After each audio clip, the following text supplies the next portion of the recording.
അസ്സലാമു അലൈക്കും വറഹ്മത്തുള്ളാഹി വബറകാതുഹു. പ്രിയപ്പെട്ട പഠിതാക്കളെ, സൂറത്തുൽ ഖാഫാണ് നാം ഇന്ന് ചർച്ച ചെയ്യുന്നത്. മിസ്ബാഹ് ജൂനിയർ എക്സാമിന് സൂറത്തുൽ മുൽക്കും സൂറത്തുൽ ഖാഫുമാണല്ലോ. സൂറത്തു ഖാഫ് 50-ാമത്തെ അധ്യായമാണ്. ഖുർആനിൽ 114 സൂറത്തുകളിലുള്ളതിൽ ഒന്നാമത് സൂറത്തുൽ ഫാത്തിഹയും തുടർന്ന് അവസാനത്തെ സൂറത്തുൻ നാസും എന്നുള്ള ഓർഡറിൽ വരുമ്പോൾ 50-ാമത്തെ സൂറത്താണ് സൂറത്തുൽ ഖാഫ്. ഈ സൂറത്തിൽ 45 വചനങ്ങളാണ് അല്ലാഹു സുബ്ഹാനഹു വ തആല ഉൾപ്പെടുത്തിയിട്ടുള്ളത്. 3 റുക്കൂഅകൾ, 3 വിഷയപ്രതിപാദ്യ ഖണ്ഡങ്ങളാക്കിക്കൊണ്ടാണ് അല്ലാഹു ഈ സൂറത്തിനെ അവതരിപ്പിച്ചിട്ടുള്ളത്. ഈ സൂറത്തിൻ്റെ ഒരു പ്രത്യേകത, ഈ സൂറത്തിൻ്റെ തുടക്കത്തിലുള്ള ആയത്ത് ഹുറൂഫുൽ മുഖത്തഅ കൊണ്ട്, അലിഫ് ലാം മീം പോലെയുള്ള വാക്കുകൊണ്ട് തുടങ്ങുന്നതാണ്. എന്നാൽ ഖുർആനിൽ അപൂർവം സൂറത്തുകൾക്ക് മാത്രമേ ഈ ഒരു വാചകങ്ങൾ സൂറകളുടെ പേരായിട്ട് വരുന്നുള്ളൂ. അതിലൊരു സൂറത്താണ് സൂറത്തുൽ ഖാഫ്. അതിൽ വരുന്ന മറ്റു സൂറത്തുകൾ സൂറത്തു ത്വാഹയാണ് ഒന്ന്. സൂറത്തു ത്വാഹ 20-ാമത്തെ അധ്യായമായ സൂറത്തു ത്വാഹ. പിന്നീട് വരുന്നത് സൂറത്തു യാസീൻ 36-ാമത്തെ അധ്യായം. പിന്നീട് സൂറത്തു സ്വാദ്, പിന്നീട് സൂറത്തു ഹാമീം സജദ. അതിൻ്റെ ഒരു ഭാഗം ഈ ഒരു ഹുറൂഫുൽ മുഖത്തഅയാണ് സൂറത്തിൻ്റെ പേരായിട്ട് വരുന്നത്. അതോടൊപ്പം തന്നെ അതിന് മറ്റൊരു പേര്, ആ സൂറത്തിന് ഹാമീം സജദക്ക് മറ്റൊരു പേരും കൂടിയുണ്ട്, സൂറത്തു ഫുസ്സിലത്ത് എന്നും. പിന്നീട് വരുന്നൊരു സൂറത്താണ് സൂറത്തു ഖാഫ്. ഇങ്ങനെ ഇത്ര സൂറകൾക്ക് മാത്രമാണ് അല്ലാഹു സുബ്ഹാനഹു വ തആല ഈ വാക്കുകൾ സൂറത്തിൻ്റെ നാമമായിട്ട് കൊടുത്തിട്ടുള്ളത്. ബാക്കിയുള്ളതെല്ലാം അർത്ഥപൂർണമായ വാക്കുകളാണ് നൽകിയിട്ടുള്ളത്. ഇനി നമ്മൾ സൂറത്തിലേക്ക് കടക്കുമ്പോൾ ഈ സൂറത്ത് ചെറിയ സൂറകളിൽ പെട്ടിട്ടില്ല. ആവർത്തിച്ച് ഓതുന്ന മുഫസ്സലാത്ത്, ഖിസാറുൽ മുൻഫസിൽ എന്നൊക്കെ പറയുന്ന വിഭാഗത്തിൽ പെട്ടതാണ്. അള്ളാഹുവിൻ്റെ റസൂൽ ഈ സൂറത്ത് പെരുന്നാൾ നമസ്കാരത്തിലും ജുമാ ദിവസം രാവിലെ നമസ്കരിക്കുമ്പോഴൊക്കെ ഓതിയിട്ടുണ്ട്, മിമ്പറിൽ കയറുമ്പോഴും ഓതാറുണ്ടായിരുന്നു എന്ന് റസൂലുള്ളാഹി സ്വല്ലല്ലാഹു അലൈഹി വസല്ലമയുടെ ജീവചരിത്രം റിപ്പോർട്ട് ചെയ്യുന്ന സ്വഹാബിമാർ പറയുന്നുണ്ട്. ഈ സൂറത്തിൽ പ്രതിപാദിക്കുന്ന വിഷയം മക്ക സൂറകളിലൊക്കെ ഉള്ള പോലെ തന്നെ ഇതിൽ അള്ളാഹുവിൻ്റെ ഏകത്വം, പരലോകം, പ്രവാചകത്വം അഥവാ തൗഹീദ്, റിസാലത്ത്, ആഖിറത്ത് എന്നീ കാര്യങ്ങളാണ്. മക്കയിൽ അവതരിച്ച ഒട്ടുമിക്ക സൂറത്തുകളിലുള്ളയും പ്രതിപാദ്യ വിഷയം ഈ 3 കാര്യങ്ങളെ സ്ഥാപിക്കുക എന്നുള്ളതാണ്. നമുക്ക് സൂറത്തിലേക്ക് പ്രവേശിക്കാം. അഊദു ബില്ലാഹി മിനശ് ശൈത്വാനിർ റജീം. ബിസ്മില്ലാഹിർ റഹ്മാനിർ റഹീം. പരമകാരുണ്യകനും കരുണാനിധിയുമായ അള്ളാഹുവിൻ്റെ നാമത്തിൽ. ഖാഫ് വൽ ഖുർആനിൽ മജീദ്. ഖാഫ്, അതിന് പ്രത്യേകിച്ചൊരർത്ഥവുമില്ല, നമ്മൾ നേരത്തെ പറഞ്ഞു. എന്നിട്ട് അള്ളാഹു സത്യപ്പെടുത്തി പറയാണ്, വൽ ഖുർആനിൽ മജീദ്, മഹത്വമേറിയ ഖുർആൻ തന്നെയാണ് സത്യം. നമ്മളെ കൈകളിലുള്ള മുസ്ഹഫ്, അള്ളാഹുവിൻ്റെ വചനങ്ങൾ തന്നെയാണ് സത്യം. മറ്റ് ഖാഫിന് ചില അർത്ഥങ്ങളൊക്കെ പണ്ഡിതന്മാർ നൽകിയിട്ടുണ്ട്, അത് നിങ്ങൾ നോക്കുക. എന്നാൽ ഖുർആനിനെ സാക്ഷ്യപ്പെടുത്തിക്കൊണ്ട് അള്ളാഹു സത്യപ്പെടുത്തുന്ന, സ്ഥാപിക്കുന്ന കാര്യങ്ങൾ, അത് അള്ളാഹുവിൻ്റെ റസൂലിൻ്റെ പ്രവാചകത്വം, വഹിയാണ് സ്ഥാപിക്കുന്നത്, പ്രവാചകത്വം, റിസാലത്താണ് സ്ഥാപിക്കുന്നത്. അതുപോലെ ഈ ലോകം കഴിഞ്ഞ് മറ്റൊരു ലോകം, പരലോകം നമുക്കൊക്കെ വരാനുണ്ട് എന്നുള്ളതാണ് പറയുന്നത്. ആ ലോകത്തിന് വേണ്ടി തയ്യാറെടുക്കണം, നമ്മുടെ വിശ്വാസം ദൃഢീകരിക്കണം എന്നാണ് അള്ളാഹു നമ്മളോട് ആവശ്യപ്പെടുന്നത്. ഇനി നമുക്ക് 2-ാമത്തെ ആയത്തിലേക്ക് പോകാം. ബൽ അജിബു അൻ ജാഅഹും മുൻദിറുൻ മിൻഹും ഫഖാലൽ കാഫിറൂന ഹാദാ ശൈഉൻ അജീബ്. അള്ളാഹു പറയാണ്, പക്ഷേ അജിബു, അവരെന്തായി, ആശ്ചര്യപ്പെടുകയാണ്. തങ്ങളിൽ നിന്ന് ഒരു മുന്നറിയിപ്പ് നൽകുന്നവൻ വന്നിട്ടുള്ളതിനാൽ റസൂല് അവരുടെ ആ ഖുറൈശികളിൽ നിന്ന് തന്നെയാണല്ലോ റസൂൽ വരുന്നത്. അവരാശ്ചര്യപ്പെടുക, ഞങ്ങളിൽ നിന്ന് പ്രവാചകനോ? എന്നിട്ട് അള്ളാഹുവിൻ്റെ റസൂലിനെ നിഷേധിച്ച നിഷേധികൾ പറയുകയാണ് ഇതൊരു ആശ്ചര്യകരമായ കാര്യമാണ് എന്ന്. അഥവാ എല്ലാ സമൂഹങ്ങളിലേക്കും അള്ളാഹു പ്രവാചകന്മാരയച്ചിട്ടുള്ളത് അതത് സമൂഹങ്ങളിൽ നിന്ന് മാത്രമാണ്. അല്ലാതെ വാനലോകത്ത് നിന്ന് ഒരു മലക്കിനെ ഇറക്കുകയോ അല്ലെങ്കിൽ അതിനായിട്ട് പ്രത്യേകമായിട്ടൊരു മനുഷ്യനെ ഇറക്കുകയോ അല്ല ചെയ്തിട്ടുള്ളത്. നേരെ മറിച്ച് അവരുടെ ഇടയിൽ നിന്ന് അവരിലൂടെ ജനിച്ചു വന്ന ഒരാളെ തന്നെയാണ് പ്രവാചകനായിട്ട് അള്ളാഹു സുബ്ഹാനഹു വ തആല നിശ്ചയിച്ചിട്ടുള്ളത്. സൂറത്തു സജദയിൽ അള്ളാഹു പറയുന്നുണ്ട് ലിതുൻദിറ ഖൗമൻ മാ ഉൻദിറ ആബാഉഹും. അത് സൂറത്തു യാസീനിലാണ് പറയുന്നത്. എന്നാൽ സൂറത്തു സജദയിൽ പറയുന്നത് ബൽ ഹുവൽ ഹഖ്ഖു മിർ റബ്ബിക ലിതുൻദിറ ഖൗമൻ മാ അതാഹും മിൻ നദീരി മിൻ ഖബ്ലിക ലഅല്ലഹും യഹ്തദൂൻ. അവരുടെ ഖുറൈശികളെ സംബന്ധിച്ച് അവർക്ക് മുന്നേ അവരിൽ നിന്ന് അവർക്ക് ഒരു പ്രവാചകൻ ഉണ്ടായിട്ടില്ല. എന്നാൽ അവരുടെ പൂർവ്വ സമൂഹമായിട്ടുള്ള ഇതിൽ ഇസ്മായിൽ നബിയും ഇബ്രാഹിം നബിയൊക്കെ പ്രവാചകന്മാരായിട്ട് ഉണ്ട് താൻ. എന്നിട്ട് ഈ അവിശ്വാസികളുടെ സംസാരം അല്ലാഹു വീണ്ടും പറഞ്ഞു തരികയാണ്. ഇന്നും നമ്മുടെ നാട്ടിലുള്ള പലരും പറയുന്ന കാര്യമാണ് ഇദാ മിത്നാ വകുന്നാ തുറാബാ ദാലിക റജ്ഉൻ ബഈദ്. നാം മരിക്കുകയും മണ്ണായി തീരുകയും ചെയ്തിട്ടാണോ അള്ളാഹു പരലോകത്ത് വീണ്ടും ഒരുമിച്ച് കൂട്ടുക? അവർ ചോദിക്കുകയാണ്, ഞങ്ങൾ മരണപ്പെട്ടു കഴിഞ്ഞാൽ പിന്നെ മറ്റൊരു ലോകമോ?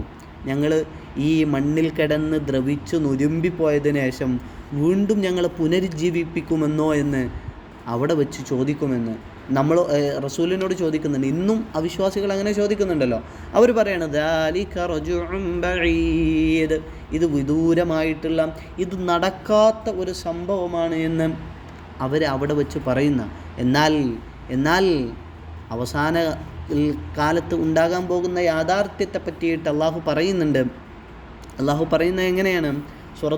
സൂറത്തു യാസീനിൽ പറയുന്നുണ്ട് ഖാലൂ യാ വൈലനാ മൻ ബഅസനാ മിൻ മർഖദിനാ ഹാദാ മാ വഅദർ റഹ്മാനു വസദഖൽ മുർസലൂൻ. ആരാണ് ഞങ്ങളെ എണീപ്പിച്ചിട്ടുള്ളത്? ഞങ്ങൾ ഉറങ്ങിക്കിടക്കുന്നിടത്ത് ആരാണ് എണീപ്പിച്ചിട്ടുള്ളത്? എന്നിട്ട് പറയാം ഹാദാ മാ വഅദർ റഹ്മാൻ, ഇത് അള്ളാഹു സുബ്ഹാനഹു വ തആല പറഞ്ഞിട്ടുള്ള വാഗ്ദാനമാണ്, പറഞ്ഞിട്ടുള്ളതാണ്. വസദഖൽ മുർസലൂൻ, പ്രവാചകന്മാർ സത്യപ്പെടുത്തിയിട്ടുള്ളതും കാര്യമാണ്.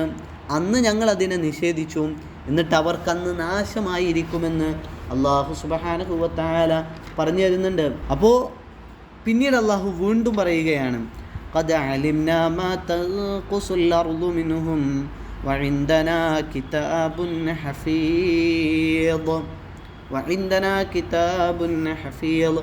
തീർച്ചയായും നമുക്കറിയാം മാ തൻഖുസുൽ അർളു മിൻഹും, അവരിൽ നിന്ന് ഭൂമി എന്താണ് കുറവ് വരുത്തുന്നത്.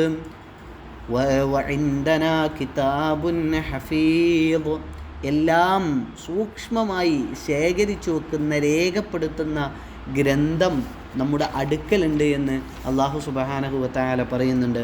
നമ്മൾ പ്രവർത്തിക്കുന്ന ഏതേത് പ്രവർത്തനങ്ങളും അള്ളാഹുവിൻ്റെ അടുക്കൽ രേഖപ്പെടുത്തി വെക്കപ്പെടുന്നുണ്ട് എന്ന് അള്ളാഹുവിൻ്റെ അടുക്കൽ രേഖപ്പെടുത്തുന്നുണ്ട് എന്ന് അള്ളാഹു നമ്മൾ ഓർമ്മിപ്പിക്കുന്നുണ്ട്. സൂറത്തു കഹ്ഫിൽ പരലോകത്ത് വെച്ച് അവിശ്വാസികൾ പറയുന്നൊരു സംസാരം പറയുന്നുണ്ട്.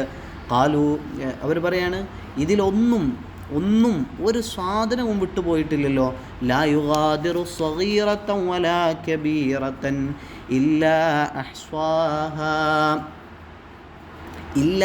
അഹ്സാഹാ, ചെറുതും വലുതുമായിട്ടുള്ള യാതൊരു കാര്യവും അള്ളാഹുവെ ഇതിൽ വിട്ടുപോയിട്ടില്ലല്ലോ എന്ന് പരലോകത്ത് വെച്ച് പറയുന്ന ഒരു വിഭാഗമുണ്ട്. അവരാണ് നിഷേധികളെന്ന് നിഷേധികളുടെ സംസാരമായിട്ടാണ് അള്ളാഹു പറയുന്നത്. നമ്മൾ ആലോചിച്ച് നോക്കുക, നമ്മൾ ചെയ്യുന്ന എല്ലാ കാര്യങ്ങളും അള്ളാഹുവിൻ്റെ ഗ്രന്ഥത്തിൽ രേഖപ്പെടുത്തി വെക്കുന്നുണ്ട്. തയ്യാറായിക്കൊണ്ട് രേഖപ്പെടുത്തി വെക്കുന്ന രണ്ട് മലക്കുകൾ നമ്മളിലുണ്ട് എന്നും അള്ളാഹു സുബ്ഹാനഹു വ തആല ഇതേ സൂറത്തിൽ തുടർന്നുകൊണ്ട് ഓർമ്മപ്പെടുത്തുന്നുണ്ട്. ബൽ കദ്ദബൂ ബിൽ ഹഖ്ഖി ലമ്മാ ജാഅഹും ഫഹും ഫീ അംരിൻ മരീജ്. എങ്കിലും അവർക്ക് യഥാർത്ഥം വന്നപ്പോൾ അവർ അതിനെ വ്യാജമാക്കിയും അങ്ങനെ അവർ ഇളക്കം പിടിച്ച ഒരു വിഷയത്തിലാണ്, അനിശ്ചിതമായ ഒരു നിലപാടിലാണ്. ഒരിക്കൊരു എത്തും പിടിയും ഉണ്ടാവില്ല. അള്ളാഹു പറയുന്നത് ഹക്ക് അഥവാ അള്ളാഹുവിൻ്റെ ദൃഷ്ടാന്തങ്ങൾ, അള്ളാഹുവിൻ്റെ ആയത്തുകൾ, അള്ളാഹുവിൻ്റെ ഖുർആനിലെ വചനങ്ങൾ അവർക്ക് ഓതി കേൾപ്പിക്കപ്പെട്ടപ്പോൾ അവരടുക്കൽ റസൂലുള്ളാഹി സ്വല്ലല്ലാഹു അലൈഹി വസല്ലം ഓതിക്കൊടുത്തപ്പോൾ അതിനൊക്കെ അവർ വ്യാജമാക്കുകയാണ് ചെയ്തത്. എന്നിട്ട് അള്ളാഹു സൂറത്തു സജദയിൽ പറയുന്നുണ്ട്, ബൽ ഹുവൽ ഹഖ്ഖു മിർ റബ്ബിക്. ഖുർആനിനെ പറ്റി പറഞ്ഞിട്ട് പറയാം അത് അള്ളാഹുവിനുള്ള സത്യയാഥാർത്ഥമാണ്.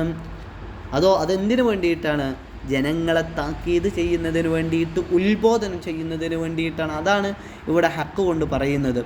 എന്നിട്ട് ഈ മരണപ്പെട്ടവർ അവിടെ വെച്ച് പരലോകത്ത് വെച്ചിട്ട് ഈ അള്ളാഹുവിൻ്റെ വചനങ്ങളെ തള്ളിക്കളഞ്ഞിട്ടുണ്ടെങ്കിൽ അവർക്കുണ്ടാകുന്ന പ്രയാസങ്ങളും അള്ളാഹു സുബ്ഹാനഹു വ തആല പറയുന്നുണ്ട്. 6-ാമത്തെ ആയത്തിലേക്ക് വരുമ്പോൾ ഈ അള്ളാഹുവിൻ്റെ അലിഖിതമായ പ്രപഞ്ച ദൃഷ്ടാന്തങ്ങളെ കാണുവാനാണ് പ്രേരിപ്പിക്കുന്നത്. അഫലം യൻദുറൂ, നിങ്ങൾ കണ്ടില്ലേ, ഇലസ്സമാഇ ഫൗഖഹും കൈഫ ബനൈനാഹാ വസയ്യന്നാഹാ വമാ ലഹാ മിൻ ഫുറൂജ്. എന്നാൽ തങ്ങളുടെ മീതെ ആകാശത്തേക്ക് അവർ നോക്കുന്നില്ലേ? അള്ളാഹു പറയണ ആകാശ ഭൂമികളുടെ സൃഷ്ടിപ്പിൻ്റെ വൈവിധ്യത്തെ പറ്റിയിട്ട്, അതിൻ്റെ അന്യൂനമായ സൃഷ്ടിപ്പിനെ പറ്റിയിട്ട് ആലോചിക്കാൻ നമ്മുടെ ബുദ്ധി കൊടുക്കുവാൻ അള്ളാഹു ഓർമ്മിപ്പിക്കുകയാണ്, താക്കീത് ചെയ്യുകയാണ്. കൈഫ ബനൈനഹ, എങ്ങനെയാണ് അതിനെ സൃഷ്ടിച്ചിട്ടുള്ളത്, വസയ്യന്നഹ, അതിനെ അലങ്കരിച്ചിട്ടുള്ളത്, വമാലഹ മിൻ ഫുറൂജ്, നിങ്ങൾക്ക് അതിൽ യാതൊരു ന്യൂനതയും കേടുപാടും കാണാൻ കഴിയുകയില്ല എന്ന് അള്ളാഹു പറയുന്നുണ്ട്. എന്താണ് അള്ളാഹു ആകാശത്ത് അലങ്കരിച്ച് വെക്കുന്നത് എന്ന് നമ്മൾ സൂറത്തു മുൽക്കിൽ നിങ്ങൾ പഠിച്ചിട്ടുണ്ടാകും. ഇന്ന വലഖദ് സയ്യന്ന സമാഅ ദുനിയ ബിമസ്വാബീഹ്, അല്ലേ?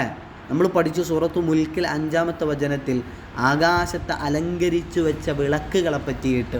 അതാണ് അള്ളാഹു പറയുന്നത്, ആകാശത്തെ ഞാൻ അലങ്കരിച്ചിട്ടുണ്ട് നക്ഷത്രങ്ങളും മറ്റുമായിട്ട്.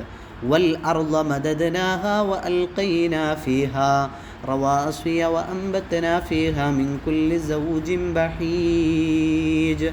ഭൂമിയും ദൃഷ്ടാന്തമാണ്. നാം അതിനെ നീട്ടി വിശാലപ്പെടുത്തുകയും ഉറച്ചു നിൽക്കുന്ന പർവ്വതങ്ങളെ അതിൽ സ്ഥാപിക്കുകയും ചെയ്തിരിക്കുന്നു. അതായത് ഭൂമിയുടെ ഇളക്കം പറ്റാതിരിക്കാൻ ഭൂമിക്കുള്ള ആണികളാക്കിയിരിക്കുന്നു. വജഅൽ ജിബാല ഔതാദ എന്നൊക്കെ പറയുന്നുണ്ടല്ലോ ഖുർആനിൽ. അതാണ് അള്ളാഹു ഇവിടെ സൂചിപ്പിക്കുന്നത്. അതിൽ സ്ഥാപിക്കുകയും ചെയ്തിരിക്കുന്നു. കൗതുകപ്പെട്ട എല്ലാത്തരം ഇണവസ്തുക്കളെയും അതിൽ നിന്ന് ഉൽപ്പാദിപ്പിക്കുകയും ചെയ്യുന്നു.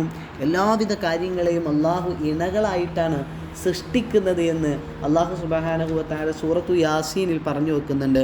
സുബ്ഹാനല്ലദീ ഖലഖൽ അസ്വാജ കുല്ലഹാ മിമ്മാ തുംബിത്തുൽ അർളു വമിൻ അൻഫുസിഹിം വമിമ്മാ ലാ യഅലമൂൻ. അങ്ങനെ സൃഷ്ടിക്കുന്ന ഇണകളായിട്ട് എല്ലാ കാര്യങ്ങളെയും സൃഷ്ടിക്കുന്ന അള്ളാഹു എത്ര പരമപരിശുദ്ധനാണ് എന്ന് അള്ളാഹു സുബ്ഹാനഹു വ തആല ചോദിക്കുന്നുണ്ട്. അപ്പോൾ ഇങ്ങനെയുള്ള ദൃഷ്ടാന്തങ്ങളിലേക്ക് നമ്മുടെ കാഴ്ചയെയും ചിന്തയെയും ബുദ്ധിയെയും പതിപ്പിക്കുവാനാണ് അള്ളാഹു പറയുന്നത്. എന്നിട്ട് അള്ളാഹു പറയുന്നത് ഇതിൻ്റെ ലക്ഷ്യം തബ്സിറതൻ വദിക്റ ലികുല്ലി അബ്ദിൻ മുനീബ്, വിനയപ്പെട്ട എല്ലാ അടിയാന്മാർക്കും കണ്ടറിയേണ്ടതിനും ഓർമ്മക്കായിട്ടുമാണ് ഇതെല്ലാം ഒരുക്കി വെച്ചിട്ടുള്ളത്. അഥവാ ഖുർആൻ സത്യമാണ്, പരലോകം സത്യമാണ്, അതിൽ പറയുന്ന പരലോകം സത്യമാണ്, റിസാലത്ത് പ്രവാചകത്വം യാഥാർത്ഥ്യമാണ്. അള്ളാഹുവിൻ്റെ വചനങ്ങളിലൊന്നും നിങ്ങൾക്ക് അണുവിണ സംശയത്തിന് ഒരവകാശവുമില്ല എന്ന് ഈ പ്രകൃതി സത്യങ്ങളിലേക്ക് നമ്മുടെ കാഴ്ചയെയും ചിന്തയെയും തിരിച്ചു വെച്ചുകൊണ്ട് അള്ളാഹു പറയുകയാണ്. അള്ളാഹു ഇതിൻ്റെ ലക്ഷ്യമായിട്ട് പറയുമ്പോൾ സനുരീഹിം ആയാതിന, നിങ്ങൾക്ക് കാണാൻ കഴിയും, ഫിൽ ആഫാഖി വഫി അൻഫുസിഹിം, നമ്മുടെ ശരീരത്തിലും പ്രപഞ്ചത്തിലും നമുക്ക് അള്ളാഹുവിൻ്റെ ഒട്ടനവധി ദൃഷ്ടാന്തങ്ങൾ കാണും. എന്തിനു വേണ്ടിയിട്ട് ഫിൽ ആഫാഖി വഫി അൻഫുസിഹിം ഹത്താ യതബയ്യന ലഹും അന്നഹുൽ ഹഖ്, അള്ളാഹുവിൻ്റെ വേദഗ്രന്ഥം സത്യമാണ്, യാഥാർത്ഥ്യമാണ്, അതിൽ ഒരു സംശയത്തിനും അവകാശമില്ല എന്ന് നമുക്ക് ബോധ്യപ്പെടുന്നതിന് വേണ്ടിയിട്ട് അള്ളാഹുവിൻ്റെ ദൃഷ്ടാന്തങ്ങൾ നമ്മുടെ ചിന്തയെയും ബുദ്ധിയെയും ഉദ്ദീപിക്കുകയും നമ്മുടെ വിശ്വാസത്തെ ദൃഢീകരിക്കുകയും ചെയ്യണം. വദിക്റാലിക്കുല്ലി അബ്ദിൻ മുനീബ്, എല്ലാ അടിയാന്മാർക്കും, വിനീതരായിട്ടുള്ള അടിയാന്മാർക്കും അതൊരു ഓർമ്മപ്പെടുത്തലാണ്. വനസ്സൽനാ മിനസ്സമാഇ മാഅൻ മുബാറകാ ഫഅംബത്നാ ഫീഹാ ജന്നാത്തിൻ ഫഅംബത്നാ മുബാറകം ഫഅംബത്നാ ബിഹി ജന്നാത്തിൻ വഹബ്ബൽ ഹസീദ്. ഈ ആയത്തിൽ അല്ലാഹു പറയുന്നത്, ആകാശത്ത് നിന്ന് അനുഗ്രഹീതമായ വെള്ളവും മഴയും നാം ഇറക്കി, എന്നിട്ട് അതുമൂലം പലവിധ തോട്ടങ്ങളും കൊയ്തെടുക്കപ്പെടുന്ന ധാന്യവും ഉൽപ്പാദിപ്പിച്ചു തന്നു. അള്ളാഹു നമുക്ക് റിസ്ക് നൽകുന്നതിൻ്റെ, നമുക്കെല്ലാ ഐശ്വര്യം നൽകുന്നതിൻ്റെയും ഉപാധിയായിട്ട് പറയുന്നതും മഴയെയാണ്. വഅൻസൽനാ മിനസ്സമാഇ മാഅൻ മുബാറകം ഫഅംബത്നാ ബിഹി, അങ്ങനെ പറയുന്നുണ്ട് അള്ളാഹു. അതുപോലെ തന്നെ സൂറത്തു ഹൂദിൽ അള്ളാഹു ഈ മഴ മുഖേനയാണ് നിങ്ങൾക്ക് എല്ലാ അനുഗ്രഹങ്ങളും നൽകുന്നത്. നിങ്ങളുടെ പാപമോചന മുഖേനയാണ് നിങ്ങൾക്ക് മഴ പെയ്ത് കിട്ടുന്നത്. യുർസിലുസ് സമാഅ അലൈക്കും മിദ്റാറാ വയസിദുകും ഖുവ്വതൻ ഇലാ ഖുവ്വതികും. അള്ളാഹു നമ്മൾ പാപമോചനം ചെയ്തു കഴിഞ്ഞാൽ അള്ളാഹുവിൻ്റെ മഴ, നമുക്ക് അള്ളാഹുവിൻ്റെ അനുഗ്രഹമായിട്ടുള്ള മഴ ലഭിക്കുമെന്ന് പറയുന്നുണ്ട്. ഇതുപോലെ തന്നെ സൂറത്തു നോഹിലും പറയുന്നുണ്ട് അള്ളാഹു, നമ്മൾ പാപമോചനം ചെയ്തു കഴിഞ്ഞാലുള്ള അള്ളാഹുവിൻ്റെ പ്രതിഫലങ്ങളായിക്കൊണ്ട് എന്നൊക്കെ പറഞ്ഞുകൊണ്ട് അതിൻ്റെ ഫലങ്ങൾ അള്ളാഹു പറയുന്നുണ്ട്. അതുപോലെ അള്ളാഹു സൂറത്തു മുഅ്മിനൂനിൽ മഴയെപ്പറ്റി പറയുമ്പോൾ വഅൻസൽനാ മിനസ്സമാഇ മാഅൻ മുബാറകാ, ആകാശലോ മാഅൻ ബിഖദർ, അള്ളാഹു ഒരളവിൽ മഴ നമുക്ക് നൽകുന്നു. ഫഅസ്കന്നാഹു ഫിൽ അർള്, അള്ളാഹു എന്നിട്ട് എന്താ, ഭൂമിയിൽ നമുക്ക് ജീവിക്കുവാനുള്ള എല്ലാ സൗകര്യങ്ങളും ഒരുക്കുന്നു, ജീവിക്കുവാനുള്ള ഒരു സാഹചര്യം ഒരുക്കുന്നു. വഇന്നാ അലാ ദഹാബിൻ ബിഹി ലഖാദിറൂൻ, നമുക്ക് അത് കൊണ്ടുപോകാനും കഴിവുള്ളതാണ്. അഥവാ മഴ കൂടിയാലും പ്രശ്നമാണ്. നമ്മുടെ വരൾച്ചയുടെ പ്രയാസങ്ങളും നമ്മൾ അനുഭവിച്ചിട്ടുണ്ട്, വെള്ളപ്പൊക്കത്തിൻ്റെ പ്രയാസങ്ങളും നമ്മൾ അനുഭവിച്ചിട്ടുണ്ട്. എന്നാൽ മഴ ലഭിക്കാതെ കൃഷികളോ ധാന്യങ്ങളോ നമ്മുടെ ഭൂമിയിൽ നിന്ന് ഒന്നും കിളിച്ച് വളരുകയില്ല എന്നും യാഥാർത്ഥ്യമാണ്. മഴ പെയ്താൽ മാത്രം ഭൂമിയിൽ നിന്ന് വിടർന്ന് പൊട്ടി വരുന്ന ഒരുപാട് സസ്യങ്ങൾ അല്ലെങ്കിൽ ചെടികളെ നമുക്ക് കാണാൻ കഴിയും. മഴ കണ്ട് പെയ്താൽ എവിടുന്നാണ് ഇതൊക്കെ മുളച്ചു വരുന്നത് നമ്മൾ തന്നെ അത്ഭുതത്തോടു കൂടിയിട്ട് നോക്കുന്ന കാര്യമാണ്. അങ്ങനെ മഴയുടെ ഫലമായിട്ടാണ് തോട്ടങ്ങളെല്ലാം ഉണ്ടാകുന്നത്. എന്നിട്ട് ആ തോട്ടങ്ങളിൽ എന്തൊക്കെയാണ് എന്ന് അല്ലാഹു വിശദീകരിക്കുകയാണ്. വന്നഖല ബാസിഖാത്തിൽ ലഹാ ത്വൽഉൻ നദീദ്, മേൽ അടുക്കായുള്ള കുലയുമുണ്ടായിരിക്കും. അതായത് ഉയർന്നു നിൽക്കുന്ന ഈത്തപ്പനയും അതിലൊരുപാട് ഈത്തപ്പഴങ്ങളും ഉണ്ടായിരിക്കും എന്നുള്ളതാണ്. സൂറത്തു അൻആമിൽ അല്ലാഹു പറയുന്നുണ്ട് 99-ാമത്തെ വചനത്തിൽ, വഹുവല്ലദീ അൻസല മിനസ്സമാഇ മാഅ, അവനാണ് ആകാശലോകത്ത് നിന്ന് മഴ വർഷിപ്പിക്കുന്നത്, മഴ നൽകുന്നത്. ഫഅഖ്റജ്നാ ബിഹി നബാത കുല്ലി ഷൈഇൻ ഫഅഖ്റജ്നാ മിൻഹു ഖദ്റൻ നുഖ്രിജു മിൻഹു ഹബ്ബൻ മുതറാകിബാ വമിനൻ നഖ്ലി മിൻ ത്വൽഇഹാ ഖിൻവാനുൻ ദാനിയ വജന്നാത്തിൻ മിൻ അഅ്നാബ്, ഈത്തപ്പനകളുണ്ട്, കുലച്ചു നിൽക്കുന്നതുണ്ട്, അട്ടിയായിട്ടുള്ള പലവിധ മുസ്തബിഹൻ വഗൈറ മുതശാബിഹ്, ഒരുപോലുള്ളതും ഒരുപോലെയല്ലാത്തതും പരസ്പര വിരുദ്ധങ്ങളായതും സദൃശ്യമുള്ളതും ഒക്കെയുണ്ട് എന്ന് അല്ലാഹു സുബ്ഹാനഹു വ തആല പറയുകയാണ്. അള്ളാഹുവിൻ്റെ അനുഗ്രഹത്തിൻ്റെ മഴയായിട്ടുള്ള അനുഗ്രഹത്തിൻ്റെ ഫലമായി കൊണ്ടാണ് എന്തുണ്ടാകുന്നത്, അള്ളാഹു ഈ ഭൂമിയിൽ സസ്യങ്ങൾ മുളപ്പിക്കുന്നത്. ഇനി മഴയില്ലാതിരുന്നാൽ നമുക്ക് പ്രയാസങ്ങൾ ഉണ്ടാകുമെന്നുള്ളതും യാഥാർത്ഥ്യമാണ്. അള്ളാഹു സൂറത്തു അഅറാഫിൽ ഒരു സമൂഹത്തിൻ്റെ കഥ വിവരിക്കുന്നുണ്ട്. അവിടെ അള്ളാഹു കൃത്യമായിക്കൊണ്ട് മഴ എന്ന അനുഗ്രഹത്തെ ബറകാത്തിൻ മിനസ്സമാ, ആകാശലോകത്ത് നിന്നുള്ള അനുഗ്രഹം എന്നാണ് മഴയെ വിശേഷിപ്പിക്കുന്നത്. അത്രമേൽ പ്രധാനപ്പെട്ടതാണ് നമുക്ക് മഴ. റിസ്ഖൻ ലിൽ ഇബാദ് വഅഹ്യൈനാ ബിഹി ബൽദതൻ മൈത കദാലികൽ ഖുറൂജ്. റിസ്ഖൻ ലിൽ ഇബാദ്, ഇങ്ങനെ ഉണ്ടാകുന്ന ധാന്യങ്ങളും ഫലങ്ങളും ഒക്കെ അള്ളാഹുവിൻ്റെ വിഭവങ്ങളാണ്, അള്ളാഹു നമുക്ക് നൽകുന്ന ഉപജീവന മാർഗങ്ങളാണ്. വ അഹ്യൈന, നിർജീവമായ ഒരു ഭൂമിയെ വറ്റി വരണ്ട് കിടക്കുന്ന ഒരു പ്രദേശത്തേക്ക് മഴ കിട്ടിക്കഴിഞ്ഞാൽ അവിടെ എന്തൊക്കെയോ മുളച്ചു വരുന്നത് നമ്മൾ കാണാറുണ്ട്. ജീവിപ്പിക്കുക, അങ്ങനെ നിർജീവമായി കിടന്നിരുന്ന ഒരു ഭൂമിയെ ജീവിപ്പിച്ചു. കദാലിക്കൽ ഖുറൂജ്, ഇതൊക്കെ പറഞ്ഞിട്ട് അള്ളാഹു പറയാണ്, നിർജീവമായ ഒരു ഭൂമിയിൽ നിന്ന് എങ്ങനെയാണോ സസ്യങ്ങളെ മുളപ്പിച്ചു കൊണ്ടുവരുന്നത് അതുപോലെ നമ്മളെയും അള്ളാഹുവും മരിച്ച് മണ്ണോട് ചേർന്ന് നുരുമ്പിച്ച് മണ്ണായി കഴിഞ്ഞാലും അള്ളാഹു ഉയർത്തിക്കൊണ്ടുവരും.